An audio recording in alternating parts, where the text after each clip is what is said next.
time, and if you're still going, we can go to another tape. Okay. It's up to you. Okay, we're rolling. Okay, this is an interview at the New York State Military Museum, Saratoga Springs, New York. It is the 13th of October, 2005, approximately 10 a.m. Interviewers are Wayne Clark and Mike Russert. Could you give me your full name, date of birth, and place of birth, please? I'm David Edward Lovett. I was born in Niagara Falls, New York on August 5th, 1940. I have a lot of fun with people asking where I'm from or where I was born, and I like to say I'm living proof that people are actually born in Niagara Falls, not just conceived there. Okay, where did you go to, what was your educational background prior to entering service? Well, I went to the city schools in Niagara Falls, several different. Ferry Avenue School for elementary school, and interestingly, my sister and I, she's a year older than I, but we were in the same class together because the school had first and second grade combined. Oh. So when I was in first grade, Kathleen was in second grade, and we were in the same class. And then Niagara Street School, Niagara District 3 School, Brevet Lieutenant Colonel Charles B. Gaskell Junior High School, named after a Civil War veteran, which I think maybe is the beginning of my military experience. And Niagara Falls High School, graduated from there in 1958, and have been happy to attend several reunions of the class, the 25th, 30th, and 40th reunions, and in 3 more years, hopefully, I'll be at the 50th reunion. Then I went to Syracuse University, and again, in part because of my sister. She went to Syracuse a year ahead of me on a General Motors college scholarship, and when I was applying for colleges, I applied to Syracuse and applied for the General Motors college scholarship and received it. Mm-hmm. Following in my sister's footsteps, as it were, I attended there 4 years and joined ROTC, and that led to my military career. Now you mentioned when I've talked to you in the past, your father was in the military? My father joined the National Guard in 1936, as best as I can remember. He was 18 or 19, and he was a member of Company L, the 174th Infantry Regiment of the 27th Division. And he joined as a private and advanced through the ranks to first sergeant and was commissioned second lieutenant, I think, in 1945. He left the National Guard on the end of his 3-year enlistment and went then from there into the State Guard, where he was a member of Company A of the 74th Regiment and served with them through World War II. He was exempt from the draft because of Kathleen and me. Married with children, Mm-hmm. you were not you were exempt from the draft. Mm-hmm. So he served in the State Guard throughout World War II. When we went to Syracuse, when they took me for my freshman orientation, I was walking with my father across the campus, and out in the middle of the quadrangle, there's a booth set up for the ROTC. And we were walking past it, and my father said, "Have you ever thought about going in the Army?" And frankly, I hadn't. And he said, "Well, you ought to think about it." So we stopped at the ROTC recruiting booth and talked to, I guess it was a sergeant who was manning the booth. And I knew that it would please my dad greatly. And also it would exempt me from men's physical education. I've always had a thing about men's physical education throughout school. I didn't like it. So I joined ROTC primarily to please my dad, I guess. But I inherited from him an interest in the military, and I decided to give it a try. And I tried it, and I liked it. Especially my junior and senior years, cadets were paid $27 a month. And I was definitely attending college on a shoestring, and $27 a month for doing nothing, other than going to class, was very attractive and very useful. It wasn't the scholarship programs like they have now. But anyway, I had to make a decision in my junior year of whether I would pursue a reserve commission or a regular Army commission. And I had decided by then that I knew enough about the military that I was probably going to make a career of it. So I applied for the regular Army commissioning program, and my grades and so on were good enough that I was considered a distinguished military graduate and was commissioned in the regular Army on my graduation from Syracuse, June 2nd, 1962. One of the interesting things about that was we had to select branch of service for commissioning, and we had to make 3 choices. They had a matrix guide, branch of service, and college degree program. And they had matches in the matrix A, B, and C of what majors were suitable to what branches of the service. My degree was in physics. I got a Bachelor of Science in Physics. And the A matches for physics were artillery because of the ballistic trajectory of the weapons, ordnance, and signal.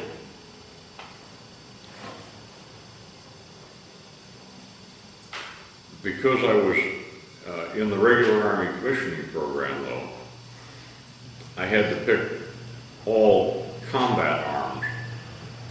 I would be commissioned in a combat arm, and at that time that was infantry, armor, artillery, signal, and engineer. Well, artillery and signal were A matches for my degree. Engineer was a B match. So my choices were artillery, signal, engineer. There turned out to be a problem with my commissioning as to whether I was physically qualified for a regular Army commission because of my eyesight. I have what's called lazy eye syndrome in the right eye. And my left eye is perfect, 20/20. My right eye runs about 20/40. And basically, it's still today, I see everything with my left eye. My right eye just kind of tags along. So because there was a question about the regular Army commissioning, I had to make a 4th choice in case I was commissioned in the reserve. So I picked Ordnance Corps because I was an A match on the matrix. Well, the upshot of it was I was initially commissioned as a 2nd Lieutenant Ordnance Corps, my 4th choice, U.S. Army Reserve, and a day later, my regular Army commission came in with my 3rd choice. I was commissioned 2nd Lieutenant Corps of Engineers. And that was kind of the story of my military service. I always got my last choice. My initial choice of duty station was Germany. I think my fourth choice somewhere down the line was Fort Campbell, Kentucky. So I entered active duty at Fort Campbell, Kentucky, June 5th, 1962. With the regular Army commission, I was considered on active duty the day that I raised my hand and took the oath of office, June 2nd, on my graduation. I graduated in uniform, and I still have a picture. Unfortunately, I couldn't find it there. I would have brought it along. I have a picture of me in the tan uniform that was the summer uniform at the time, standing next to my father in his tan uniform. And that is among the things that I have brought to donate to the museum, his tan uniform. And I need to find that picture. I'm very proud of it, and the fact that my father administered the oath of office when I swore in as a second lieutenant. My father was allowed to administer the oath of office. What rank was your father at that point? My father was a major then, Okay. of infantry. Now, your father went in service in 36, you said. When did he leave the service? I'm sorry to say I'm a little vague about the details of the end of his service. He was commissioned in 1945 in Company A of the 74th Regiment, and I have numerous photographs, orders, records of service, and so on, excuse me, up until 1948. And then there's a big gap in the written record for him. I know that his last service was with what was called then the 51st Internal Security Battalion.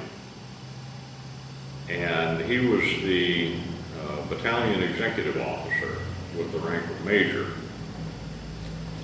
He was made major in 1961, late 60, early 61. And I remember particularly because I was in college in ROTC. I went to summer camp between my junior and senior years of college at Fort Devens, Massachusetts, the summer of 61. And Dad asked, when I was at Fort Devens, if I could get him the Army green flying saucer hat with the scrambled eggs on the brim for field grade officer. So I bought his field grade officer hat at Fort Devens in 1961. I think his service ended around 62 or 63. And I'm sorry that I don't have the details on the end of his service career, or for that matter, much of anything after the 1940s. I don't know when the 74th Regiment was disbanded, as it were. I have a recollection that in 1954, there was a major change in the New York State Guard. And I think that was essentially when the 74th, his service ended with the 74th and began with the 51st Internal Security Battalion. I think I have some of those papers. I searched diligently for them. I couldn't find them. Okay. All right, after you, where did you go from your last post that you mentioned? You were in Kentucky, I believe you said. My initial entry on active duty was at Fort Campbell, Kentucky, which, by the way, is mostly in Tennessee. Yes. But the post office is just north of the state border in Kentucky. And that's why it's Fort Campbell, Kentucky, but 90% of the post is in Tennessee. I was there for 2 years, and near the end of the 2 years, sometime in the spring of 1964, we had a briefing from a colonel from the Officer Personnel Directorate about the Army in general, and particularly what was then the growing involvement in Vietnam. And one of the questions from the floor was, should I go to Vietnam? You know, it wasn't me, but should I go to Vietnam? Does that look good on the record? And I remember the colonel's remark. He said, well, combat experience always looks good on the record, and Vietnam isn't much of a war, but it's the only war we have right now. I really dislike Fort Campbell. It was a terrible post for bachelors. For married officers, okay. But for a bachelor, there was just absolutely nothing to do. And I say, without fudging too much, I volunteered for Vietnam to get out of Fort Campbell.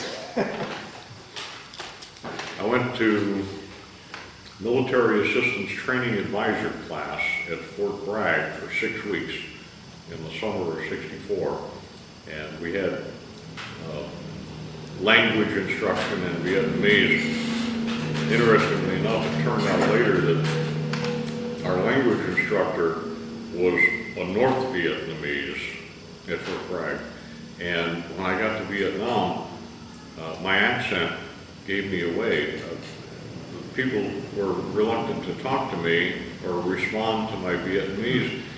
I finally figured out it was because I spoke with the accent of the enemy. And I'm really surprised that the Army didn't figure that out. And I with some difficulty, reschooled my accent to conform to the South Vietnamese usage. So we had airborne refresher training. I'd gone to jump school in '62 at Fort Benning. And what was interesting was that was only 20 years after the airborne school was established.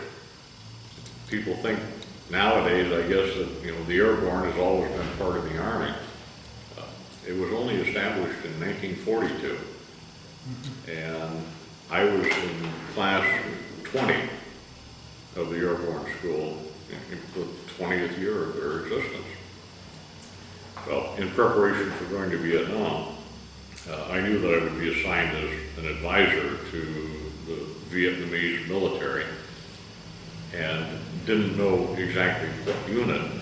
So everybody who was on orders to Vietnam, who was airborne qualified, went to airborne refresher training, including one jump. So I jumped out of a CH-54 helicopter for my 6th parachute jump. I had 5 with basic training. And then there was culture and the history of the country and the things that an advisor might be expected to know. Can I ask you, in retrospect, when you went into Vietnam, how practical was this training and so on? The military assistance training advisor? Yes, and the learning of the culture and so on. You already mentioned how the language was a problem because... Well, other than that, it was very good preparation. I learned a lot, things that I had no idea of Eastern culture and customs, and I learned a lot, and I was glad that I had that 6 weeks of instruction. It prepared me, I thought, very well for my role as an advisor to the Vietnamese military. Okay. So I got into Saigon the day after my 24th birthday. My 24th birthday is a blur. We flew out of San Francisco on a military airlift charter and stopped in Anchorage, Alaska. There had been a major earthquake in Alaska in March or April of 1964. and the airport had only just reopened. You know, when I went through there was still a lot of temporary plywood coverings over the windows, and you could see the cracks in the flooring. The main runway had been severely damaged by the earthquake, and the runway had only just been put back into service. And we landed there about 6 o'clock in the evening of August 4th. And 6 hours later, just after midnight, we took off August 5th. That was my birthday. And an hour and a half later, crossed the international date line, and then it was August 6th. So my 24th birthday was an hour and a half between Anchorage and the international date line in an airplane. I don't know if I'm older than I am or if I'm younger than I am, but I didn't have much of a birthday. Went into Saigon, and among other things, General Westmoreland was the Commanding General of the U.S. Military Assistance Command, Vietnam then, and he personally greeted all incoming officer and enlisted personnel. We had about a 3-day in-country indoctrination of what was going on. And that was when I finally found where I was going to go, to the Vietnamese 7th Division area, which was basically the Delta. The Mekong River forks into 3 major branches about, I guess, 100 miles from the South China Sea, and the fan of the Delta, from the Mekong's northern branch to the southern branch, is Quinhua Province. And the town of Mito was the capital of the province. And then I was further assigned to a town that had 3 names, Ben Tre, Truxiang,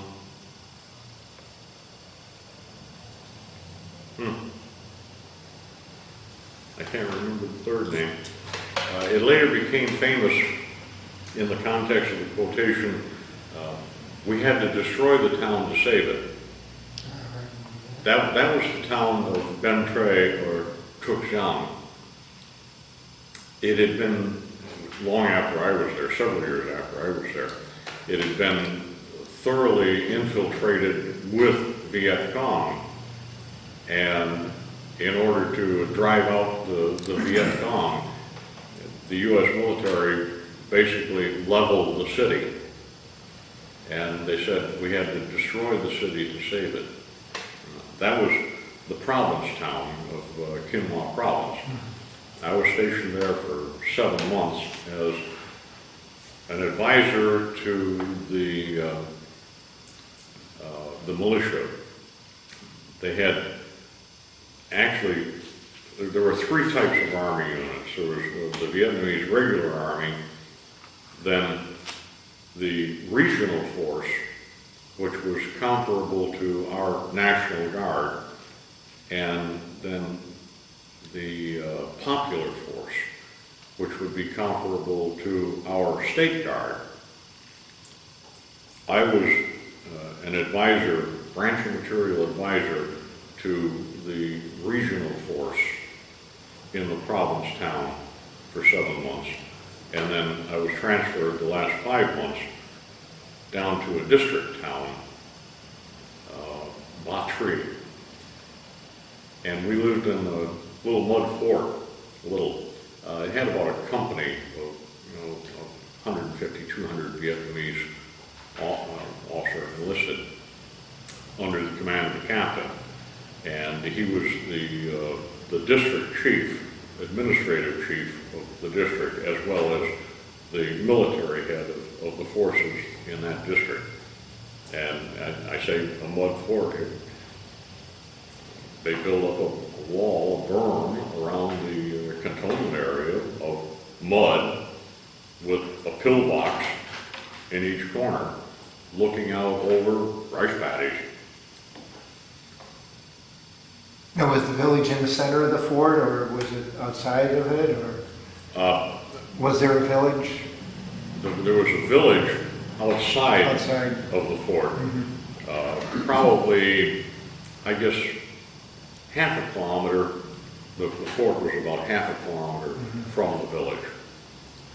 And we lived in a stucco building with a metal roof in the middle of the compound, and ate with the district chief and his family. And I'd like to say the diet was fish heads and rice twice a day. And really, it was. We subsisted on fish and fish sauce and rice almost exclusively. So you ate, rather than rations, C rations or K rations or whatever, you ate the local food then? We ate the local food. We didn't. One day a month, the district chief had American night. I think it was water buffalo, but I'm not perfectly sure. And it was diced and stewed, and home fried potatoes once a month. How many other Americans were in that compound? There were 5 of us. The district advisor was a captain, and the assistant district advisor, me, was a lieutenant. I was first lieutenant by that time. And then 3 sergeants. There was a medical NCO, communications NCO, and weapons NCO. Were any of them special forces? No, not exactly. We were constituted and did essentially what is the role of a special forces unit, but we weren't considered special forces. We were just a military assistance advisory team. And besides the diet, I mentioned fish heads and rice twice a day. What did we have for breakfast? We had French coffee. Coffee, in that context, was made in a glass, kind of like an iced tea glass. They had a rimmed basket that sat on the top of the glass with a strainer top, and they put the grounds of the coffee into the strainer basket and poured boiling water over the grounds and steeped down and dripped down into the cup, the glass, about that much in a glass now this small. Then put in about an equal amount of, in Vietnamese they call it kem sua lac, sweetened cream, supersaturated condensed milk with sugar, up to about the same amount as the coffee. And then fill the glass, the remaining volume of the glass, with hot water. Stir to dissolve the sweetened cream, and that was breakfast. I didn't realize it until near the end of my tour. I lost 30 pounds while I was in Vietnam. I went over weighing about 155, and I came back weighing 125. We didn't have a scale, and I didn't keep track of my weight, and I wasn't aware of the weight loss. But one of the dumbest things I ever did, about a month before the end of my tour, I took my R&R in Hong Kong and went on a spending spree. And I had 6 dress shirts, tailor-made, a army green, what we call an undress uniform, and a dress white uniform, a Harris tweed sport coat, and a suit. There's a word for it. Now, I've lost it, but a very nice suit, civilian suit made. Not realizing that I was shrunken from my former self. When I got back to the States and started eating American, I put the weight back on. And the first thing to go was the 6 dress shirts. I didn't fit them anymore. And then the civilian suit went. I couldn't get into that. And then the Harris tweed jacket. And then the green uniform I grew out of. But I managed to fit into the dress white uniform that I had made for my wedding in 1967. I was married in the dress white uniform that I had made in Hong Kong. And I still have that uniform, but I don't fit into it anymore. But I really, one of these, how can you be so dumb to buy all of these tailor-made clothing when you're 30 pounds below your normal fighting weight? One of the dumbest things that I ever did, not realizing in the slightest that what I was doing at the time. But I also bought this watch in Hong Kong. It's a Rolex. And I paid $55 for it. I've been told that this watch now sells, this is a very simple basic model, sells for about $1,200 or $1,300. But I bought it for $55 in Hong Kong in 1965, and I have worn it virtually every day since, except when it had an occasional repair need for 40 years. So, win a few, lose a few. Now, your compound, was it ever under attack at all? Occasionally. One incident that I remember, the Viet Cong would set up a mortar in a cemetery about 2 or 3 kilometers away from the fort, and would randomly lob shells. And they didn't have an exact ranging system, so their main interest was to fire quickly and get out of there before retaliation could occur. So what they would do is set up, they could align on the fort pretty well, but the distance was the inaccurate part. So what they would do was set the initial sighting short of the fort. And they'd drop around in the tube, turn the elevation down a little bit, drop another round, turn the elevation down, drop another round, turn the elevation down, drop another round, in about maybe a minute or a minute and a half time, as long as it takes to drop the rounds into a mortar, then pack everything up and get gone.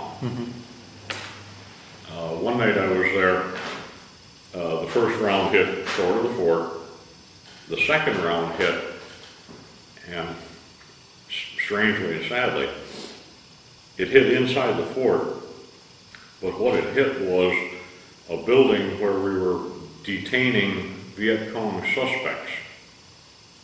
And the second round went through the roof and exploded in the midst of the 35 people of Viet Cong suspects. Killed 17, and the other 18 were all wounded to varying degrees. And then with the change of range, the next round landed beyond the fort. And the only damage that was done on that attack was to the prisoner compound. And it was a frightening sight. One of the worst things I've ever seen. We figured out a counter tactic. The district town had 2 105 howitzers, a section of artillery. And we knew the place that they set up this mortar. We knew where it was being set, and we had exact ranging for it. So after that attack that killed the prisoners, we laid one of the howitzers on a line for the cemetery and had a round with a time fuse cut in it for the exact distance to the cemetery. And at night, when everything closed down, we loaded that round into the 105, and one of the Vietnamese artillery sergeants slept by the gun. And the Viet Cong came back. Unusual for them to be repetitive, but we figured out this was a repeated pattern. They came back to the cemetery, and I heard the action. I was sleeping lightly. We normally went to bed about 2 to 2:30 in the morning, except for one American who was the duty officer for the night, who stayed up all night. I was in bed that night. We'd gone to bed again about 2:30, about 3 o'clock. I heard the characteristic thunk of the mortar from a distance. And then a few seconds pause, then another thunk of another mortar round being launched. The Vietnamese sergeant was wakened by the first thunk of the first mortar round firing, woke up, grasped the lanyard of the howitzer, and pulled. So the third sound I heard was boom, the 105 going off. Then another thunk from the cemetery. The first mortar round landing outside the fort. The second mortar round landing also outside the fort. Then the artillery round traveled its 2 kilometers. Boom! The third mortar round, which had been launched, landing, and then it was quiet. We went out the next day to the cemetery and found miscellaneous body parts and the base plate of an 81 millimeter mortar seriously dented. And that was the last mortar attack that we had on the little fort at La Tree. We did something right. Now, how did you feel? I know here you talk about the friendliness of the Vietnamese and Thai people. How did you feel about living and being with the Vietnamese people? Oh, I was very comfortable. They were simple people, and I don't want to imply stupid. No, I know what you mean. Uneducated. Yes. And they had a very simple agrarian life. But they were so pleasant. The children were as curious and as happy as children are, and Americans incited great interest. Whenever a helicopter landed, it would be immediately surrounded by children, and they weren't begging. They were just curious, and we frequently had candy or little gifts we handed out, and they liked us. We were a novelty. We were interesting. We were a change from their ordinary kind of humdrum life, I guess. But both in Vietnam and then 2 years later in Thailand, I had the same experience. The people were very friendly, very happy to see the Americans, very curious about what Americans were like and what they did. I don't know that I met any Viet Cong. there may have been, you know, an Asian in disguise among the people that I ran across. But I met a lot of native Vietnamese and Thai, and they were all uniformly friendly, curious, and courteous, very courteous. How did you feel about the military forces that you worked with? Did you rely on them? Would you rely, well, obviously you must have with only 5 Americans there. Well, and there wasn't an American force. I was there during what was called the advisory campaign. Right, yes. And the American fighting units were only coming into the country as I was leaving. In the summer of '65, late July, I guess, I departed Vietnam. As I was going through Saigon on the way out of the country, the 173rd Airborne Brigade was coming into the country, and I passed their trucks in convoy coming in from Tan Son Nhut Airport, and I waved past them and I said, "Welcome aboard, guys, better you than me. I'm out of here." The Vietnamese military struck me basically as competent. The main difference between the American-trained South Vietnamese force and the Communist North Vietnamese force was the logistics and the support structure. The American Army has a very heavy tail. I think what they call the tooth-to-tail ratio is about 1 to 7. There's 7 support soldiers for every one that's out in front fighting. At that time anyway, the tooth-to-tail ratio was considered about 1 to 7. And we made the South Vietnamese Army in the same mold, although maybe 1 to 4. But they were logistically heavy as we were. The Viet Cong tooth to tail was about 1 to 1. They were very light, fast traveling, get in, get out, and not a whole lot of logistics burden. And that proved to be the superior organization and tactic in Vietnam. It wasn't that the South Vietnamese forces were poorly led or incompetent or unmotivated.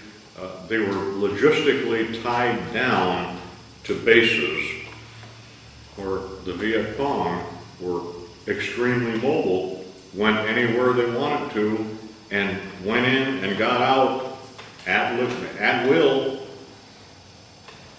And we basically couldn't catch them. We chased them and we couldn't catch them. We set up bases to establish temporary control of an area, but we controlled the base. And the Viet Cong controlled everything outside the base.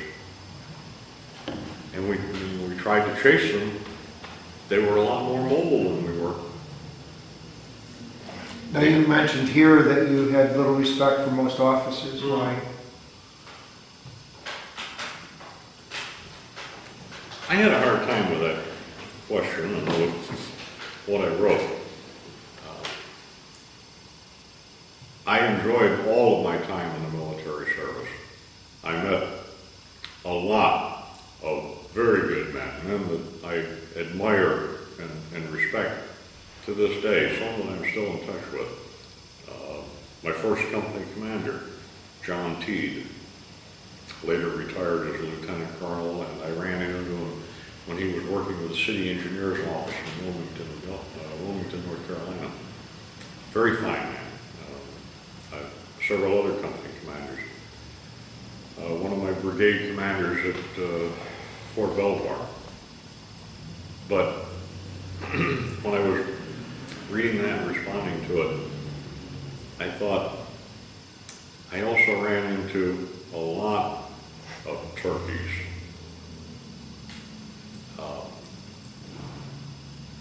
I can't paint with a broad brush and say this was characteristic of all of them, but I met a lot of martinets whose primary interest was their own career. And I maybe I flatter myself. I never had personal ambition for myself. I expected that I would advance with education and experience, and that I would eventually be a senior officer. But I met a lot of men whose primary interest was their own advancement. And it really didn't matter what impact this had on the people around them or under them. So you're critical of the, like, ticket punching. You know, like you mentioned, the officer told you in get combat duty and... One captain that I worked for a few months in Vietnam,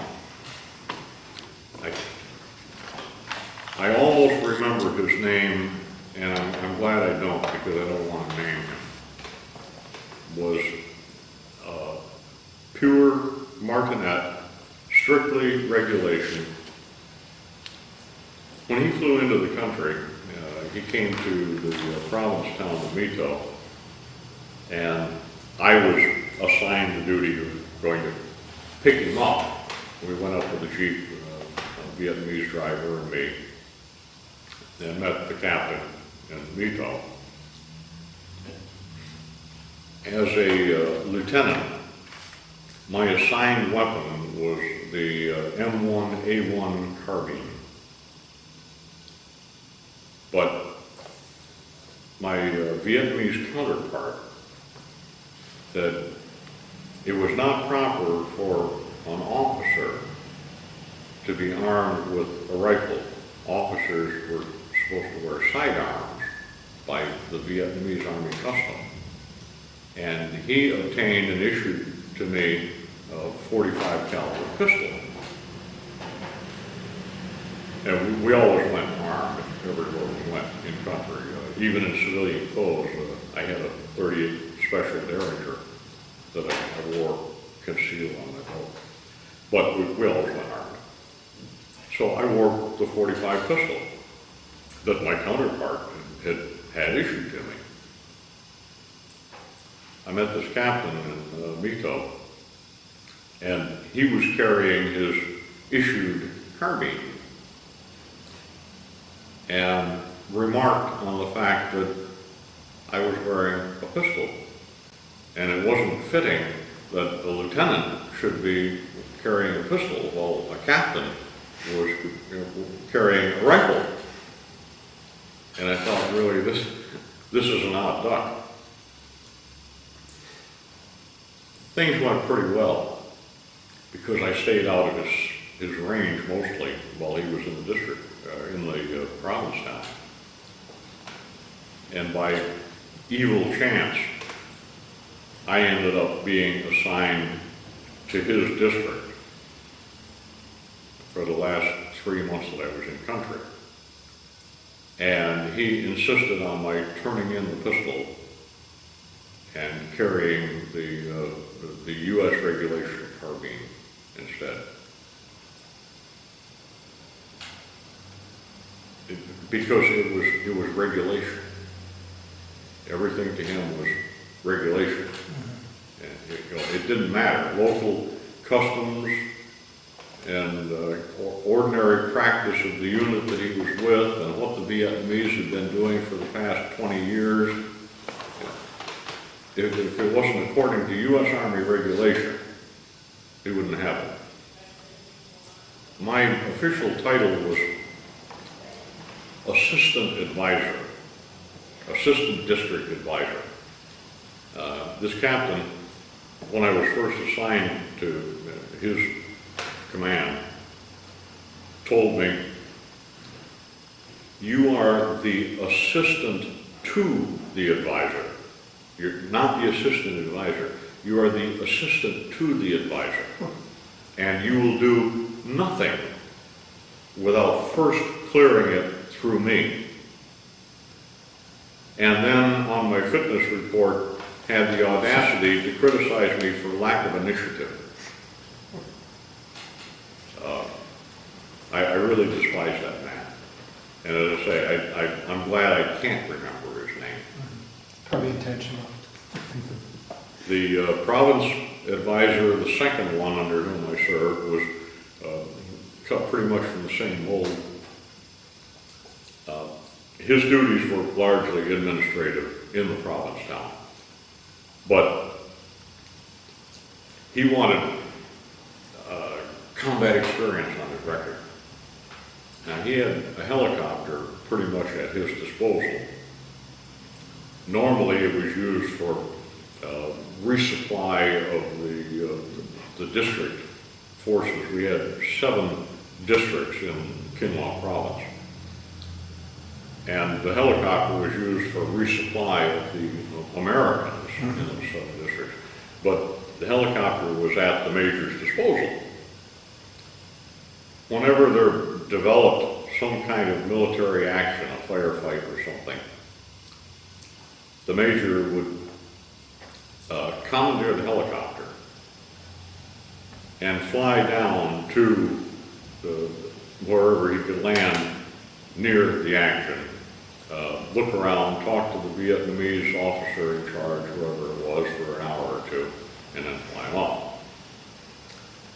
What we found out later, the requirement for the combat infantryman's badge was 30 days of contact with the enemy, as it were.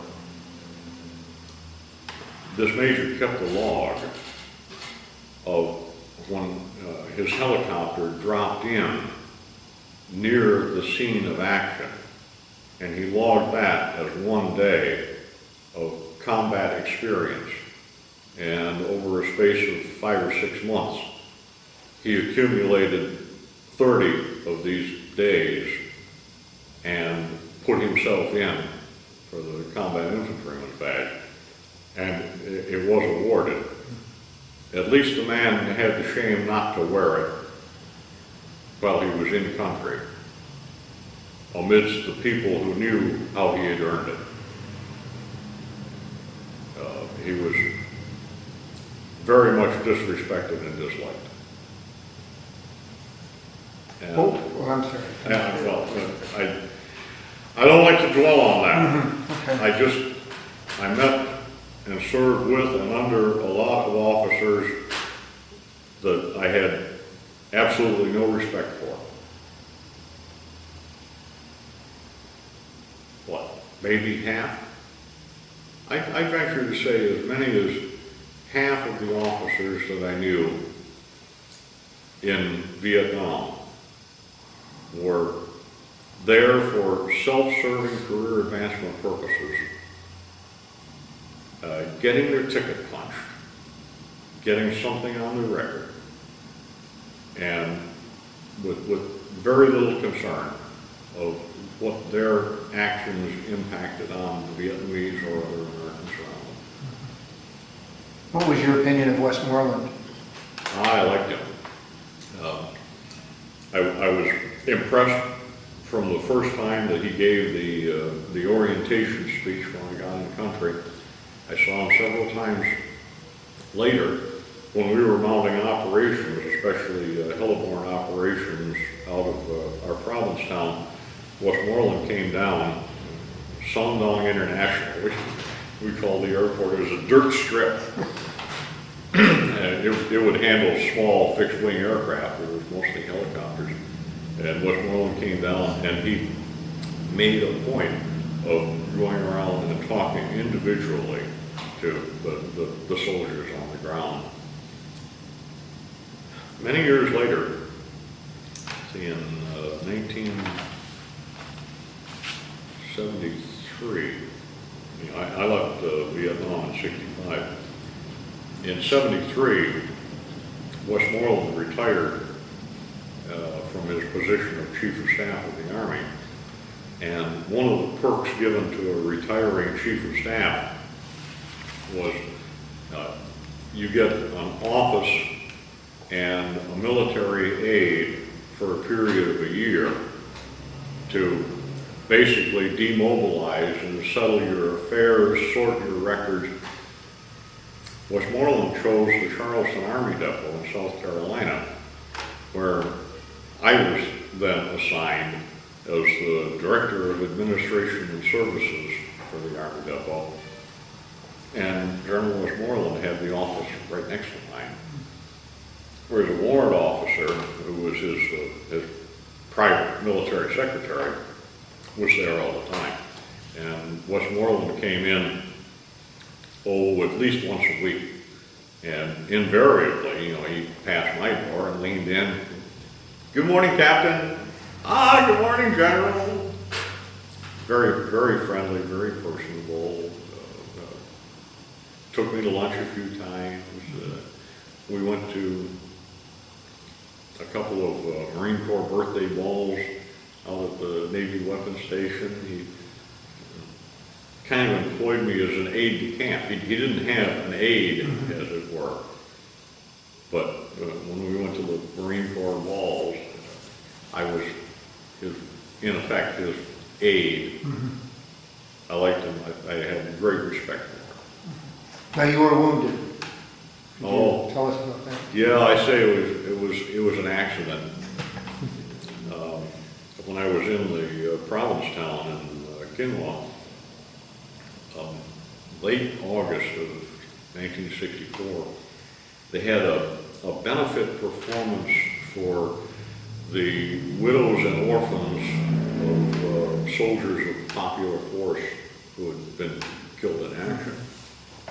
And I was an advisor to the Popular Forces and was expected to be at this benefit performance. It was a theatrically staged production, 11 or 12 acts, I can't remember what. The province chief, the Vietnamese Lieutenant Colonel, Tran Ngoc Chow, was the Vietnamese Lieutenant Colonel, province chief, was the honored guest. And at the last minute, he was called away. He was out of the province for something or other. He and his wife were designated 2 seats. The tickets were given to an older Vietnamese woman and her 2 grandchildren, who sat, the 2 kids, in the 1 seat. They were small enough.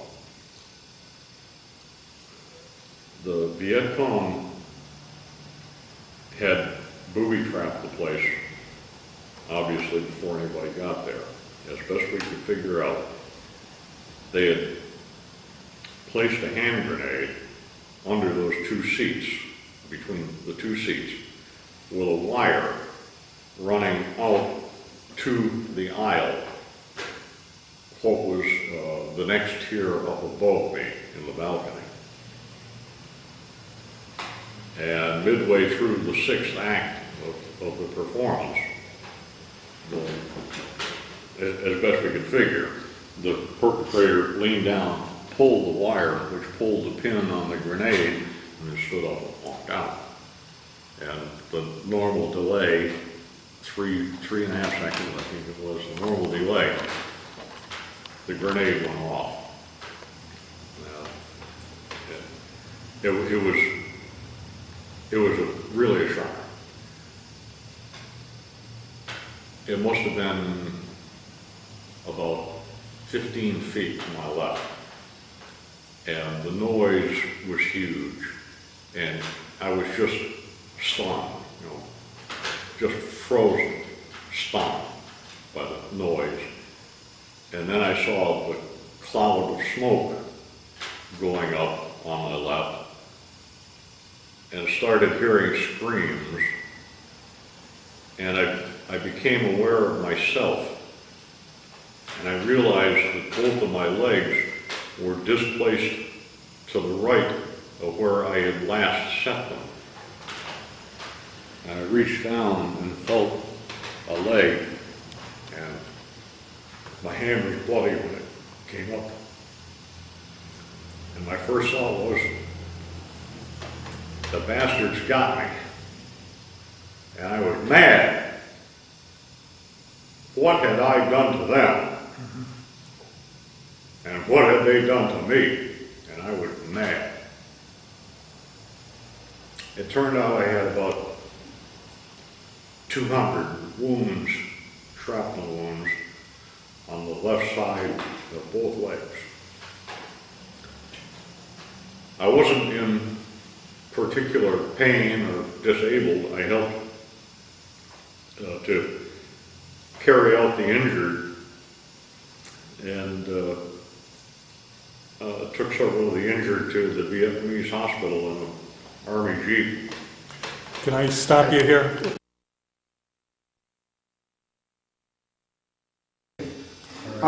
You received an air medal.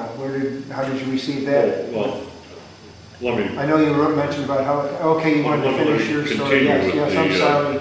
The Purple Heart, Yes, at the yes. conclusion of that, after we'd taken care of the Vietnamese and carried them off to the local hospital,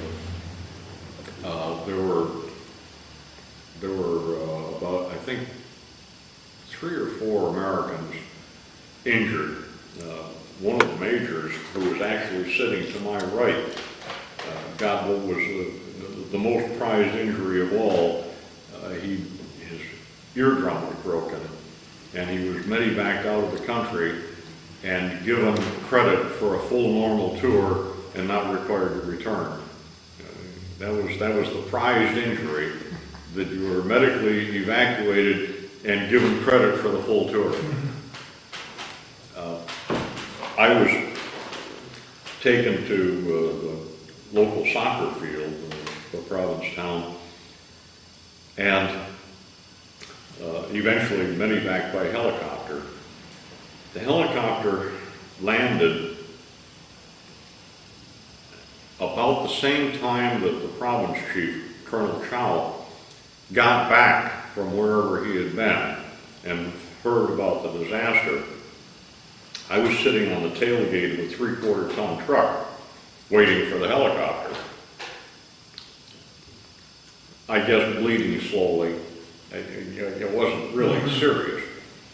The helicopter landed, and I eased myself off of the tailgate of the truck, and like this, and dropped to the ground, and almost fell, because the shock had set in, and my ankle joints had stiffened, and my muscles had stiffened, and I could barely stand up. And Colonel Shaw arrived just at that time. He picked me up. I don't think he weighed as much as I did. He was a normal build Vietnamese. He picked me up in a fireman's carry, and he carried me from the truck over to the medevac helicopter. And Colonel Shaw I had very, very respect for before that, but he cared. He cared about his American advisors. It was a kind of a point of honor among the Vietnamese to take care of their American advisors. The worst thing that could happen to a Vietnamese officer was to lose his advisor through anything that might be attributed to his fault. You know, it was partly that, and partly Colonel Shaw was a wonderful human being. He cared. And he carried me way more than he did. He literally carried me to the medevac helicopter. Colonel Shaw was later elected to the Vietnamese Legislative Assembly. I can't remember exactly the name of it. And sometime before the collapse of Saigon, maybe 72 or 73, assassinated by the Viet Cong. I mourned him. Okay. How did you get your air medal? The Air Medal was a bookkeeping exercise. You had to have a very, very combination of aerial missions. You needed 50 aerial missions to qualify for the Air Medal. And normal administrative supply duties was counted as one aerial mission. An aerial mission in support of a ground operation, you got 2 for 1 credit. And aerial assault, combat action launched by helicopter, you got 4 for 1 credit. So you kept book on the number of aerial missions that you had participated in. In my case, it was strictly unglamorous. One of my duties when I was with the district town was I was the load master for the resupply of all of these isolated outposts. I mean, the 7 district towns. We got a daily helicopter from a company, an aviation company in Canton, about 60 miles to the west of us, I guess. Helicopter came in, a Huey, UH-1B, came in every day. And I was in charge of the aerial resupply. I load mastered whatever we were getting out of the helicopter and then directed the helicopter to whichever of the towns were due for a visit for whatever resupply. And advised the pilot on local conditions, approach Battery from the north because there's known Viet Cong activity to the west. And, for all of that, we were frequently fired at. In fact, the only times that I heard bullets whizzing past when I was in the helicopter. When I was on ground missions, I never came that close to military action. But the helicopter that I was in was fired at regularly. And the first time, I heard the sound, and it's kind of like an angry buzz, like an insect, a wasp or something. Bzzz. I kind of jumped, and the door gunner was sitting next to me, and I tapped him. I said, "What was that?" And he said, "Oh, probably 30 caliber." Well, he said there's a big difference in sound between the 30 caliber and the 50 caliber. The 50 caliber is a lot louder sound when it passes near you. And he was just completely blasé about it. And I guess I kind of got that way too. They say you never hear the one that gets you. So I heard a number of angry buzzes on these various helicopter supply missions. I think I eventually had about 73 or 74 of these daily flights, resupply missions primarily. And after the 50th, qualified for the Air Medal. The citation says for heroism in aerial support of ground combat or something like that. It was strictly unglamorous. Okay. Now, you left there in 65? You left Vietnam in 65? Yeah. Where did you go after that? From there, I went back to Fort Belvoir, and I was assigned to the Demolition and Mine Warfare branch of the Engineer School Combat Engineer Division. And that was the first time that I drew hazardous duty pay. The demolitions instructors drew hazardous duty pay, the same as parachute duty pay would have been. And I really found out why. We had a bad lot of blasting caps supplied to us one year from Tooele Army Depot in Utah. And about half of them, it turned out, statistically, were defective. We found out when one of the classes we ran, there was 100 people in the class, and about 53 or 54 of the charges that they had primed and set didn't go off. And we cleared the range, and me and 4 other instructors went out and placed, well, the class, the way the students were managed, they got a small block of explosive, a quarter pound of TNT, or a half a stick of dynamite, or a small wad of plastic explosive, the C4, and they individually primed those charges, put the blasting cap in, and connected it to the timed fuse, and connected the igniter to the fuse, and then on command pulled the igniter, and then walked slowly, please, off of the range back to a sheltered area, and then you count the number of explosions.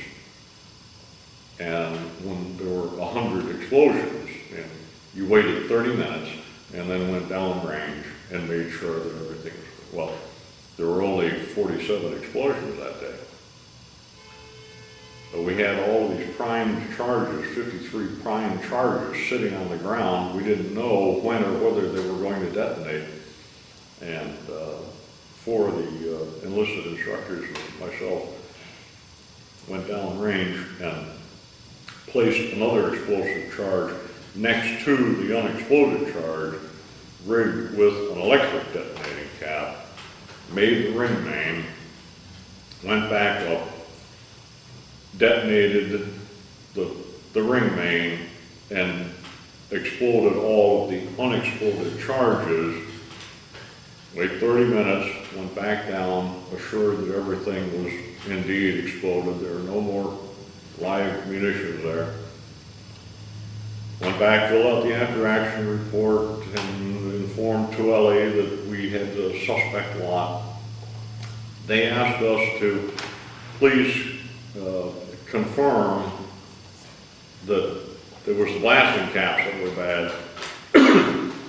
We took another 100 blasting caps out to the range, and without putting on the charges, just set the blasting caps into the sand with, they were all time fused, non-electric. And about, I guess, 10 of us that time, popping these 100 igniters, went back, listened, 49 explosions out of 100.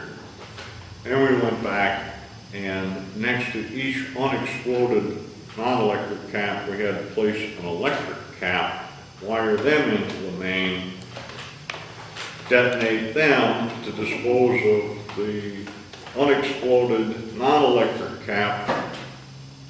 I earned my hazardous duty pay for over the space of about 2 or 3 days, and we finally ended up sending the whole lot of blasting caps back to Tooele. And they were replaced, but we had to modify our instruction for about 2 weeks. We couldn't put on the normal course of instruction. That was probably the most exciting thing that happened to me at Fort Belvoir. Although I did get into the acoustic effect of explosions, we had some complaints from the surrounding area about loud explosions. And the strange thing is, they weren't from immediately around the Fort Belvoir post.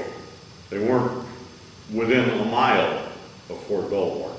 The complaints came uniformly from a ring about 3 to 4 miles away. And I was involved in an extensive research effort. We were finally able to identify the atmospheric conditions.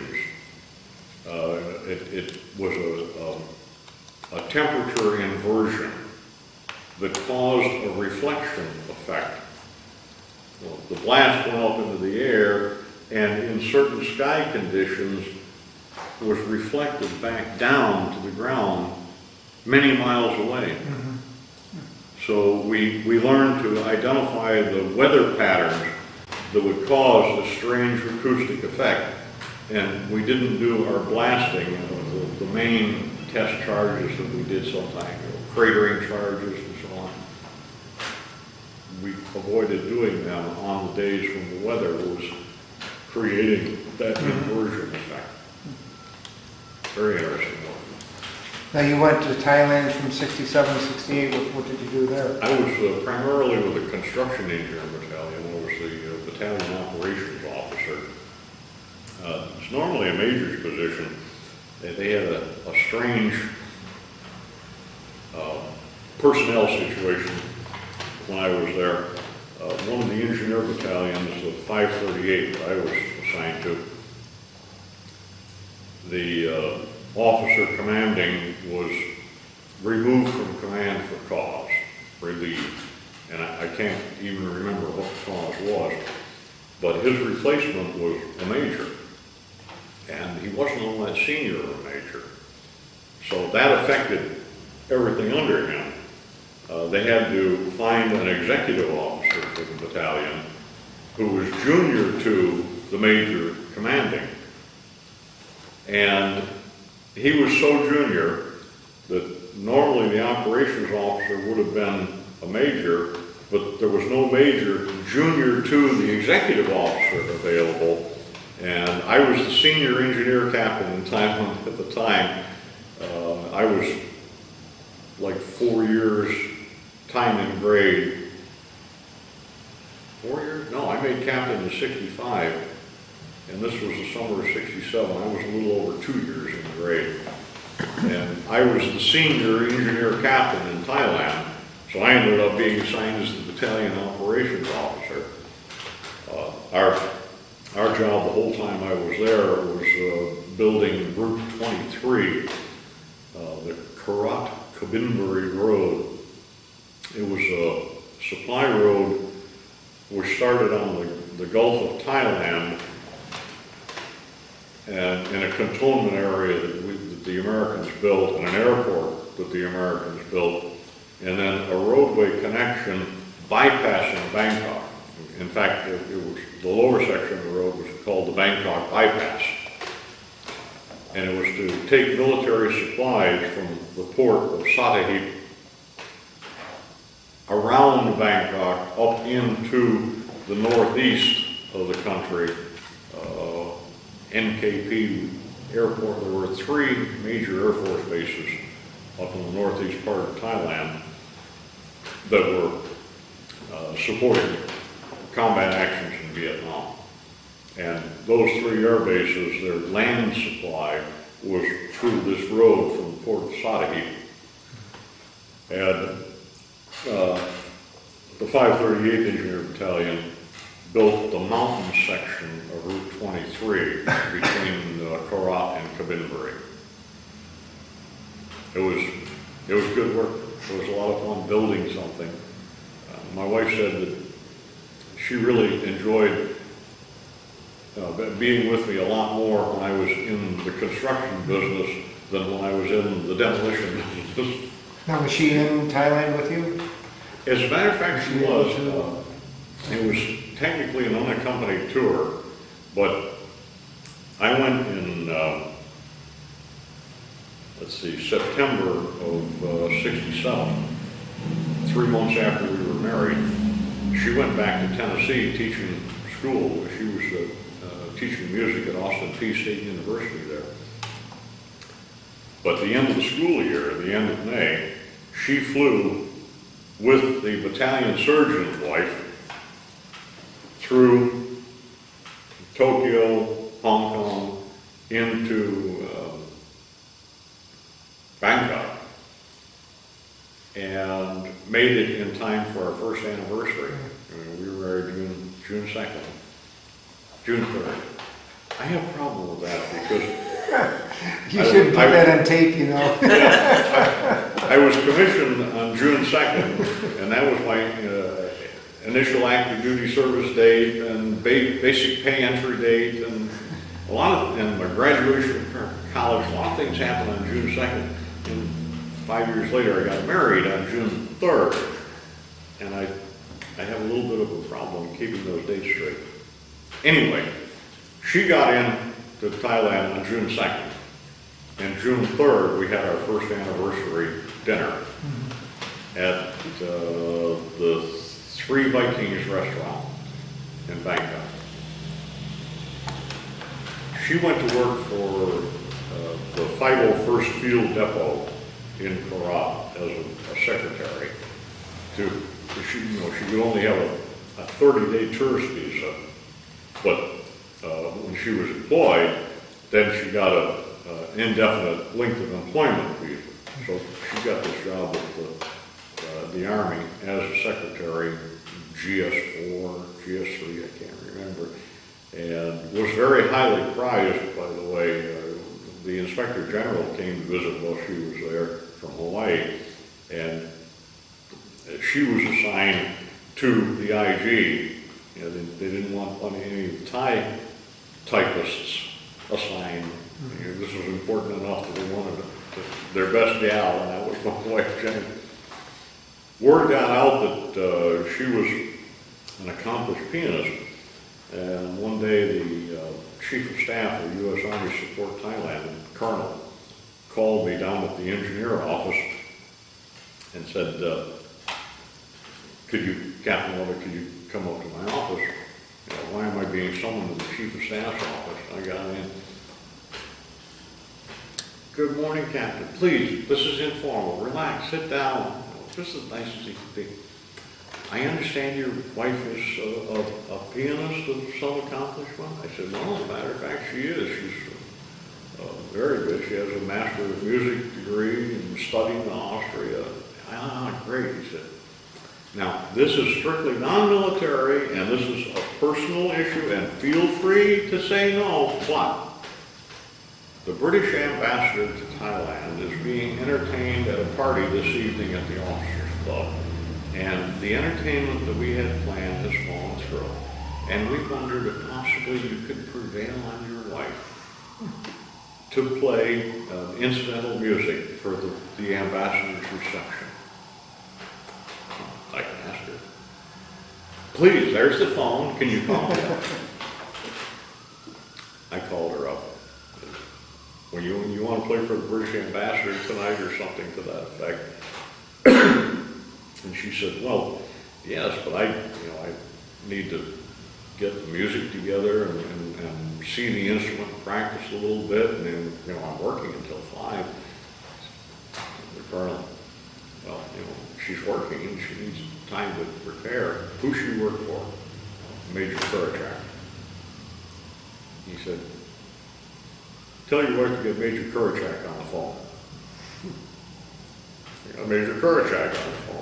The Colonel here, I said, Mrs. Lovett is excused from duty the rest of the day with pay. Okay. So I went and picked her up, and she went back to the hotel where we were staying and changed clothes and took her over to the Officers Club, and she put some music together and played for the ambassador's reception. And the General Black was very appreciative, and we were included in the rest of the itinerary for the ambassador's visit. The next day we went by helicopter up to the old imperial capital at Ayodhya and toured the ruins there, and had this bodacious picnic, picnic lunch flown in by helicopter. That night the Chief of Staff had a pig roast over at his house, and we were invited to that. Next morning there was a tour of the Air Force Base. We were part of the official party in Hong Kong with the British ambassador to Thailand. So that was a fun tour. And I wanted to mention, you didn't ask particularly, but the thing that struck me the most about both Vietnam and Thailand was the color. That's the farthest south I've ever been. And for a large part of the time that I was there, the sun was directly overhead or even to the north of us. And that really did something to the color enhancement. The greens were the most verdant and beautiful greens that I had ever seen. But everything stood out in really sharp color. And that is the lasting impression I have of both places, was the beautiful color of the countryside and the surroundings. Okay. After Thailand, After Thailand, back to the engineer school, and I was in charge of engineer student troops.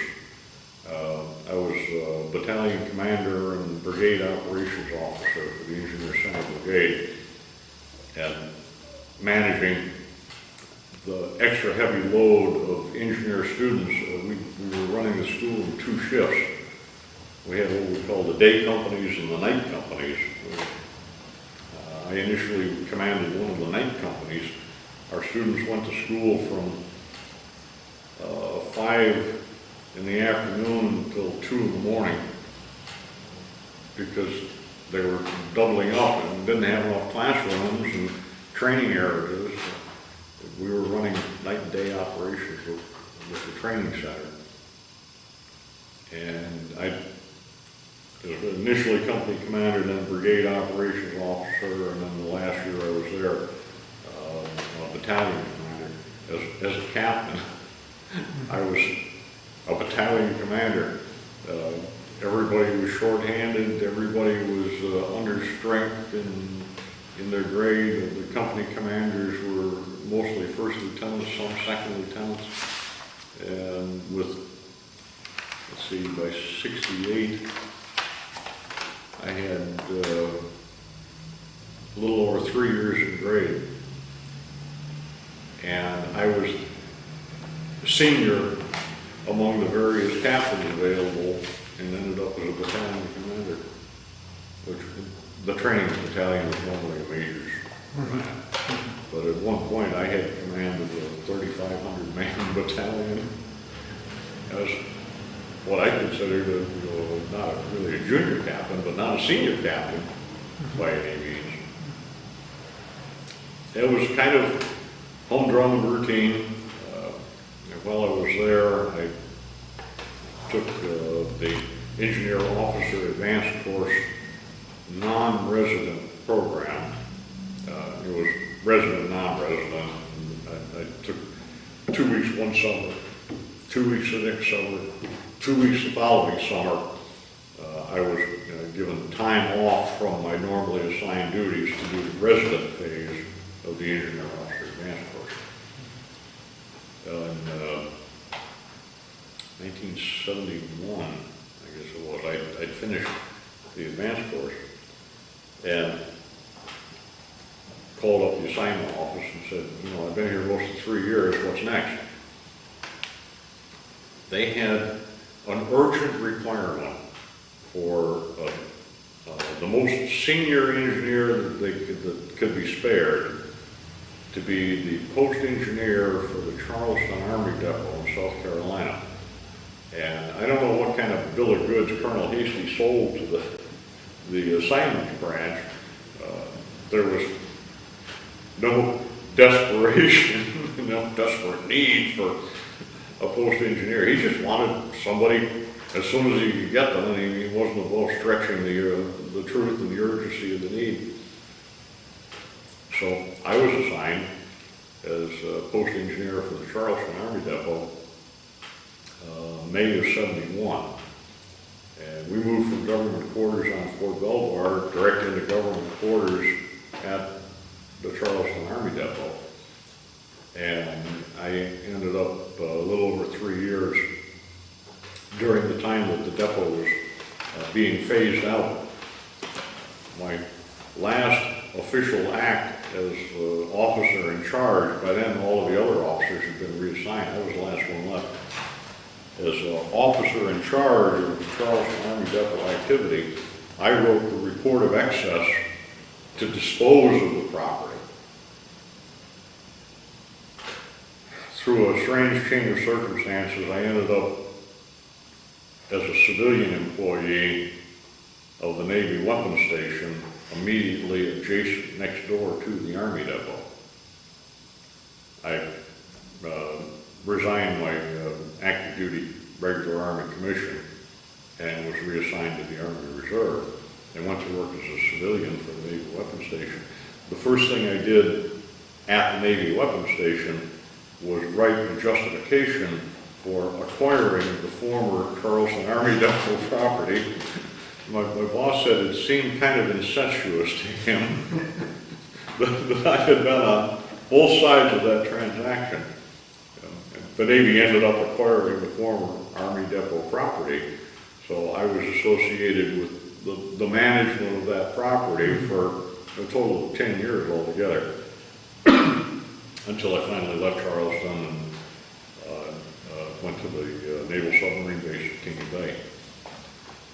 But I went into the Army Reserve in 1974. Did not do much of anything while I was in Charleston. I completed the Command and General Staff College by correspondence and non-resident training, and also the National Defense University's National Defense Management course by correspondence, and that was virtually the whole time I was a major. Near the end of that, I was assigned as the mobilization augmentee to the Wilmington district of the Corps of Engineers in case of general mobilization and expansion of military activities and military construction and so on. I would be called up to the Wilmington office to help to manage their construction load. So I spent, I guess, 4 years with basically 2 weeks active duty and correspondence courses in between. So you retired in 1990? Well, Or continuing the reserve duty, in 1983, by this time we moved to South Georgia, and I was drilling for points only, they called it, with an Army Reserve School in Jacksonville, Florida.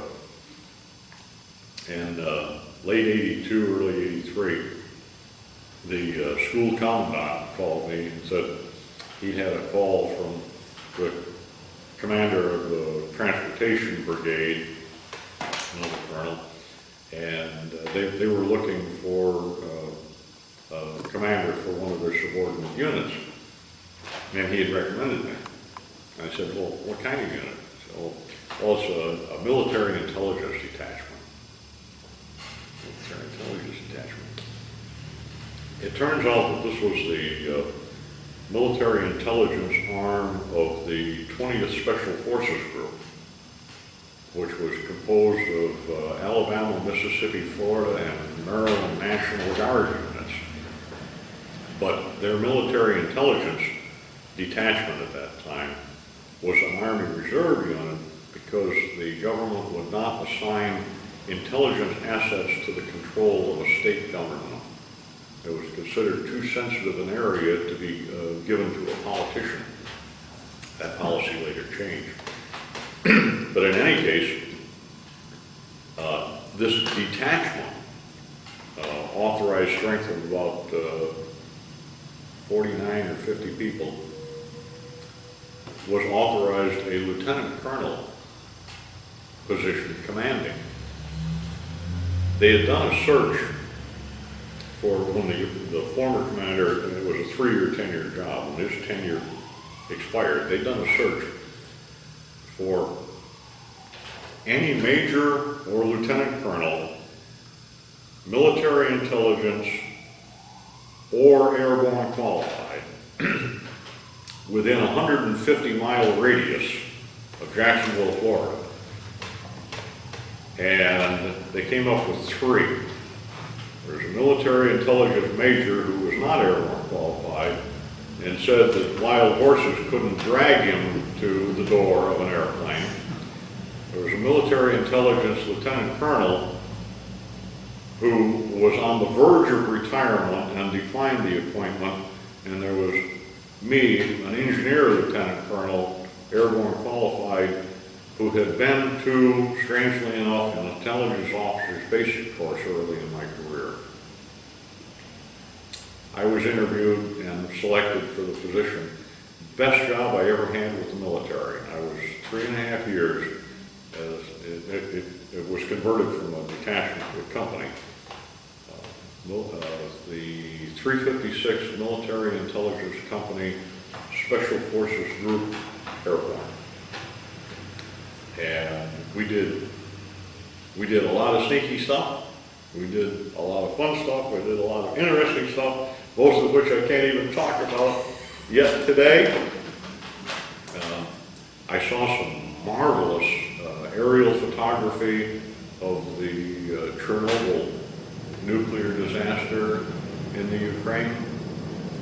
I got to see a lot of the aerial photography that we had done of the plant and the fire trucks responding and so on. Yeah. I really shouldn't say too much about that. I had travel restriction placed on me for 5 years after retirement. Very high level security clearance, but mostly it was fun. I had a lot of fun. It wasn't 2 weeks in the summer and then 1 weekend a month. Over the 3.5 years that I spent with that reserve unit, I got paid for 350 days of active duty. And I was holding down a civilian job at the same time. Needless to say, my family didn't see much of me. So I finished that in '87, and then I was an individual ready reservist on the staff of the the Army First Special Operations Command at Fort Bragg, and I did periodic active duty up at Fort Bragg, and jumped out of an airplane 2 or 3 more times at Fort Bragg. Last time I jumped was in, I think it was 1989, and when I hit the ground, I knew that it was my last parachute shot. I landed hard, and I limped for about 3 days afterwards. And the next time I was up to Fort Bragg, they said, do you want to go to the airborne pressure training? I said, I respectfully decline. I made my last shot. So, yeah, I retired in 1990 because of the 28-year rule. 28 years active commissioned service is the limit unless you make 06 colonel. And I was not selected for colonel. So after 28 years, I was excused from further participation. Retired in 1990, and praise God, managed to survive until age 60 and started drawing the military retired pay,